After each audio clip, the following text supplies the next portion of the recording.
The Pelicans are usually on the wrong end of injury luck, but right now, their regular season opponents are banged up, and it could mean the Pelicans start the season 3-0. And it goes without saying that that would be a big deal, but maybe in a way you didn't think about either. Let's get into it in today's episode of Locked On Pelicans. Let's go.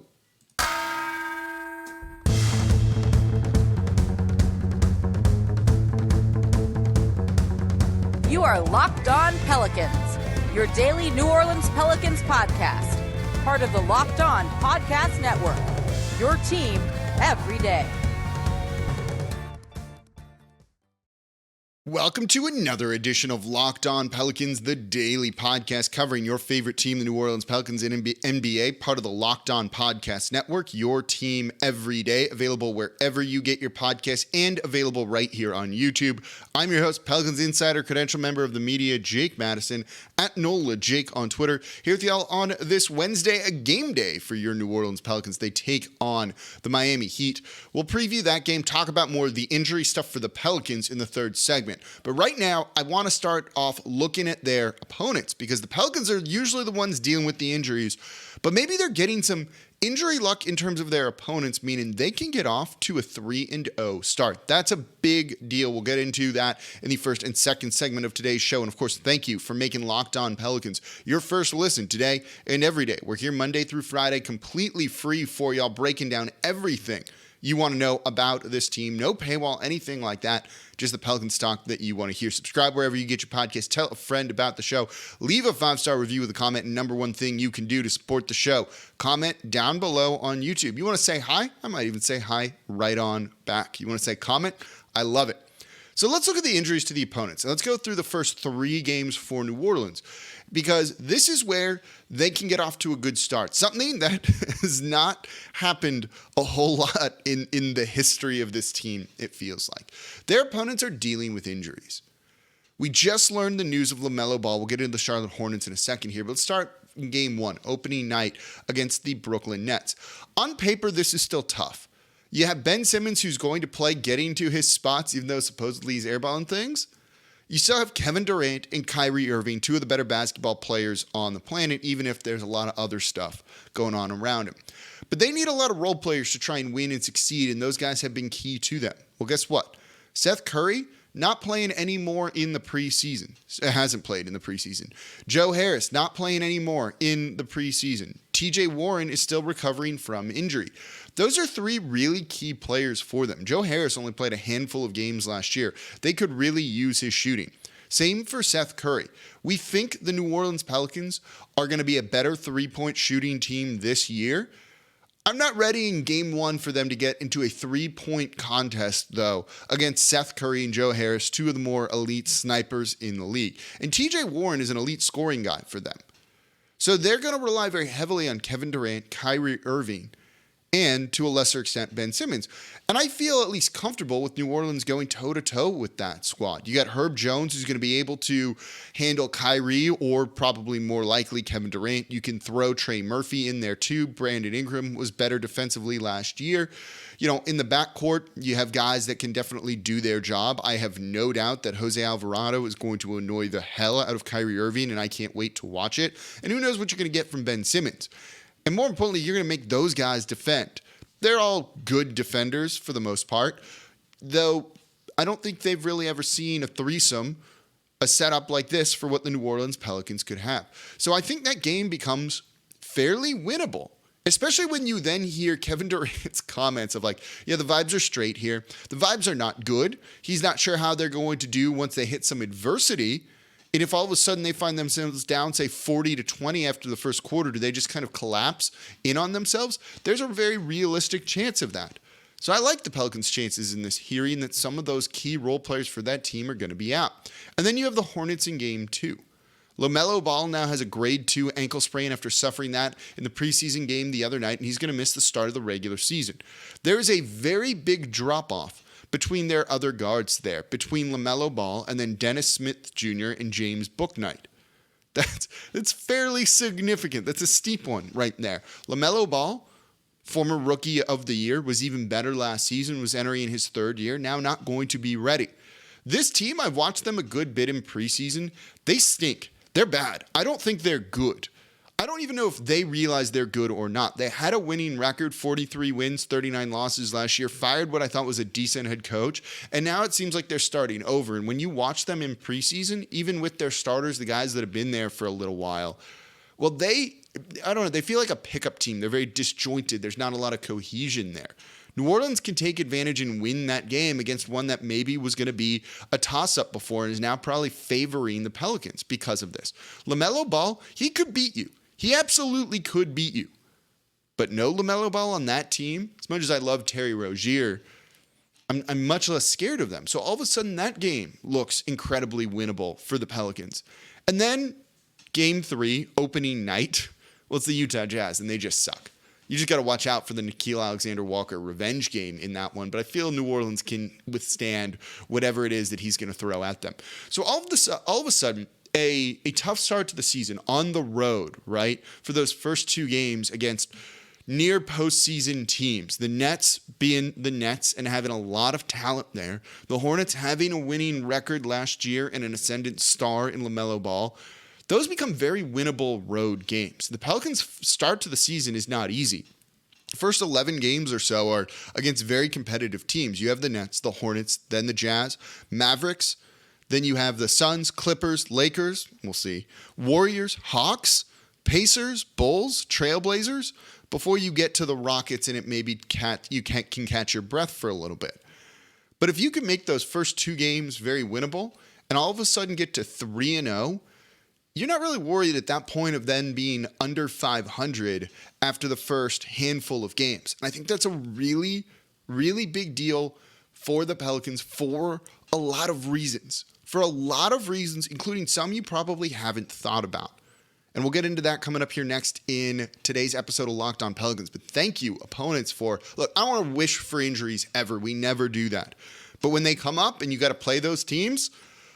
It is what it is, and I'm not going to say no to a little bit of luck like that, given that it usually, almost all of the time, works against the Pelicans. So coming up next, why getting off to at least a 500 start, but maybe even better now, is going to be a really, really big thing for this Pelicans team this season. Before we get to that, though, today's episode of Locked On Pelicans is brought to you by PrizePicks.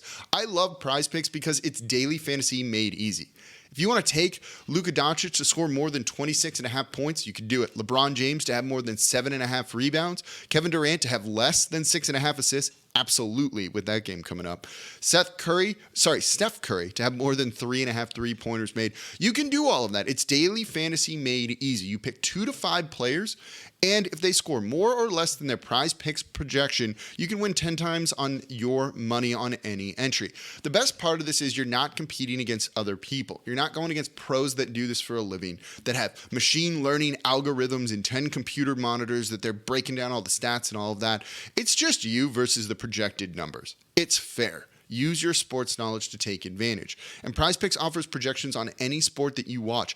NBA, NFL, MLB postseason, college football. They have boxing. They have disc golf, cricket, and more. Entries can be made in 60 seconds or less. It's that easy, and they offer safe and fast withdrawals. They currently operate in over 30 states and Canada. So download the PrizePicks app or go to prizepicks.com to sign up and play daily fantasy sports. First-time users can receive a 100% instant deposit match up to $100 with the promo code LOCKEDON. You deposit $100, they're going to give you $100. You deposit $50, they're going to give you $50. Don't forget, use promo code LOCKEDON at sign up for the instant deposit match up to $100 over at PrizePicks. And thank you for making Locked On Pelicans your first listen today and every day. We're here Monday through Friday for y'all, breaking down everything you want to know about this team, whether it's injuries to the opponent, starting to look towards the regular season. We'll get into the Pelicans' own injuries in the third segment here. Not as bad as you might think. And then talk a little bit about the Miami Heat preseason game. Got some stuff on the defense coming later this week I want to get into. And then another guest, Christian Clark of NOLA.com, the New Orleans Advocate, on Friday. Those have been fun shows, so stay tuned. Those are all going to be coming up here later in the week on Locked On Pelicans. And, of course, make sure Locked On Pelicans is your first listen today and every day. So getting off to a good start. When was the last time they did that? I don't actually have the numbers in front of me or the seasons in front of me because I don't particularly care. I'm not even going to try and dig through that right now because they just never do it. And it's exemplified by last season. 1-13 3-16. They managed to dig themselves out of that hole and get into the postseason, but it was stressful along the way. And for a while, they looked dead in the water, and it's a credit to Willie Green for never letting this group give up. But what if, what if, you don't have to go through all of that? There's a lot of reasons why getting off to a good start is important, other than like the obvious, right? Yes, 3-0 is better than 0-3. It makes your life easier, blah, blah, blah. That's not the analysis you're here for. There's a couple of reasons for this. One, the Pelicans are a little bit banged up in preseason. You still haven't seen some of these guys really out there together. We haven't seen Brandon Ingram, CJ McCollum, and Zion Williamson yet at all. We're waiting for that. They all fit together. Don't let anyone with a platform tell you otherwise. But you still want to see it. There's still going to be a couple growing pains. The worst thing you can do is deal with those growing pains while losing games, because I don't think they're going to get to work through some of those chemistry issues, if there are any, or kinks and what have you, in preseason, just given the way that these guys are injured and they're not going to overexert this team because they want them healthy for the regular season. So if you can work through those problems while having your opponent be still at a disadvantage due to injuries and you win the game, you're double dipping in good things right there. Figuring out your team and winning basketball games. That sucks when you're losing. That's where you can start to hit some adversity early on, knowing it's going to get better. But I'd rather have you winning games and avoid some of that while also still getting better. So I think that's a really big part of it. This is a team that has a lot of confidence. They're going to hit adversity at some point. Let's just not have that happen at the start of the year, please. No need for that. We'll save that for another period of time when they're winning games and when they go on a 3-game losing streak, which will happen at some point this season. Well, it's not as big of a deal because you're comfortably above 500 and you don't have to just work so hard just to get back to even. The other part is there's a lot of fan momentum behind the team in a way that we've never seen before. I did a show on it saying this is probably the most anticipated Pelican season of all time. Will Guillory last week on the Friday episode of The Athletic agreed with me, saying the same thing. A lot of people ask me every single year. Matt Moscona of ESPN Radio here has a running joke with me. He always jokes. We'll text and he'll be like, "I'm not bringing you on until Christmas Day because the NBA season doesn't start." And then I'm always like, "They're going to be good this year. You should have me on and we'll talk about it because your listeners will want." And then the Pelicans go 1-13 to start the year, and he's like, "Yeah, no, we're not going to talk about them on the show." Understandably so, because they stink at that point in time. Wouldn't it be nice to not have to do that? Wouldn't it be nice for people to buy into this team and them just be good and not let those people down? Every year, I talk this team up. You, who've been listening for a long time, might have been talking this team up. Maybe you're tuning in for the first time, and that's awesome because you think they're going to be good. And then they go 0-6, and you're like, all right, no, I'm not going to emotionally invest in this team. You see that. The Smoothie King Center starts to get bad attendance. They lose some of that momentum, and it sucks, and the players hate it. And Zion Williamson talked about in the Sports Illustrated article that came out that kind of stole my Zion 2.0 thing. I'm saying that as a joke, but it really is Zion 2.0, and we said it first here. Said playing in the Smoothie King Center in the postseason with that building rocking was awesome. We want these players to experience that, to have that fan support at their backs propelling them forward in a sense. Well, if they get off to an 0-6, that's going to evaporate. You'll still be here. I'll still be here. But a lot of people will back off, and that's okay. There's a lot of other things going on in your lives. But to avoid all of that, I think would be important. To keep the Smoothie King Center as a strong home court advantage for this team throughout the entirety of the year and not have to work to try and get fans back, I think that's a really big deal. That's how you build something that's more long-term. New Orleans is a basketball city. We have settled that. But make sure it's a real big basketball city every year. It'll remain that even if they struggle. But if you can win some games right off the bat, and that's 500 at worst, ideally better than that, that will carry you, I think, a really, really long way and get people really excited and keep the Smoothie King Center rocking all year long. That's going to help the Pelicans in some capacity. That's going to help a comeback one night when the building is just popping off. It's going to rattle an opponent. You're going to help them win games as long as they get off to a good start and can help keep that momentum so everyone is moving forward. So I do think it's really important, other than just like the wins and losses and all that stuff, to keep the fan support and that momentum moving in the right direction. 3-0 start. They're 2-0 after beating the Nets. coming to New Orleans to take on the Utah Jazz, where they should win. You're going to feel real good about being in that building. That place is going to be wild and fun. That's what we want. 3-0. I think they can really do it with the injuries that are coming up to some opponents. But what about the Pelicans injuries? Because they are dealing with a number of those. We got injury updates on Brandon Ingram, CJ McCollum, Larry Nance Jr., and Dyson Daniels from Pelicans training camp practice just yesterday. Let's break that down. Coming up here next in today's episode of Locked On Pelicans. And thank you for making Locked On Pelicans your first listen today and every day. We're here Monday through Friday for y'all, breaking down everything you want to know about this team, whether that's their road to getting off to a 3-0 start, whether it is, Zion and Brandon Ingram can totally coexist, Zion 2.0, which I've been talking about since early July. And now for your next listen, go check out the Ultimate Pro Basketball Preview 2022. 6 episodes, including one where I'm on talking about the up-and-coming teams, including the Pelicans, to get you ready for the NBA season. Local team experts and the NBA insiders, the Locked On Podcast Network and Odyssey, all combining into one Ultimate NBA Preview. Search for the Ultimate Pro NBA Preview 2022 on your Odyssey app, YouTube, or wherever you get your podcasts. It's on its own separate feed. So we've talked about the opponent's injuries and how that could help the Pelicans go 3-0 and why that is truly such an important and big thing for this team. But the Pelicans are dealing with some injuries themselves, unfortunately. It's annoying. But I don't think it's nearly as bad as it seemed at first. And it seems like everyone is going to basically be okay. CJ McCollum, Brandon Ingram, Larry Nance Jr., and Dyson Daniels are all officially listed as day-to-day. That's totally fine. That is totally fine. CJ McCollum is questionable for tonight's game against the Miami Heat. Same for Brandon Ingram. He is questionable for the game. Same for Larry Nance Jr. Same for Dyson Daniels. It's about 50-50 if they could play or not. I think we'll see Larry Nance Jr. play. I think they might keep Dyson Daniels out, but he went through a scrimmage the other day. Brandon Ingram, CJ McCollum were basically full participants in practice. You know what you're getting from those guys, so they're not looking to rush them back. But with 2 preseason games left to go, I think they want to get a little bit more run. I think CJ wants to get a little bit more run with Zion, with Brandon Ingram, and certainly Brandon Ingram, who hasn't played with Zion, and we're getting close to like 520 something days now, 30 days at this point, would like to get some run with Zion too. And we'd like to see all 3 of them out there on the court just for our own peace of mind, if anything else. Dyson, with leaving that game after just 20 seconds, is like, oh, that can't be anything good.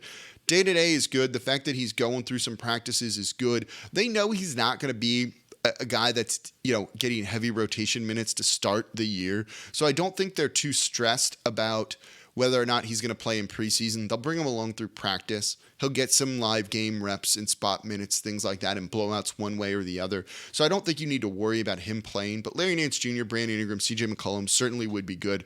Here, the biggest thing is they'll be ready for the regular season. They'll be ready for the regular season. And now that start of the regular season is a little bit easier than it would have been otherwise.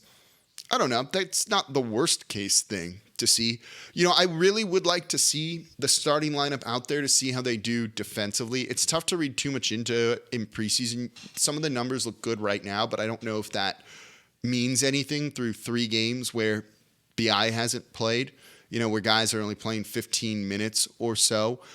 I'll maybe dive a little bit deeper in some of the lineup combinations and the data from there, but they haven't always been playing against starters, and guys have been held out, and guys have been playing fewer minutes for the opponents.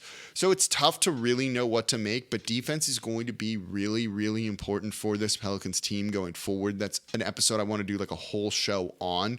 At some point, we might get to it a little bit tomorrow, might get a little bit to it on Friday. Certainly, we'll be getting to it on Monday or so before we get to the start of the regular season, which is going to be here before you know it, certainly. So the defense is going to be important. Getting those guys some actual reps, I think, would be a really important and very good thing for the Pelicans as well. That's really what we want to see from this team. We know the offense is going to be good. I've talked about it. They're going to have a top 5 offense, if not the best offense in the league. I fully believe that. But you do need a top 10 defense to try and win an NBA title. I don't know if they're true title contenders this year, but you want them to go as far as possible, so you may as well kind of get that out of the way now. Herb will take them far. Trey should be able to do a good job too. Some other guys can definitely step up in there, but how do they look as a unit?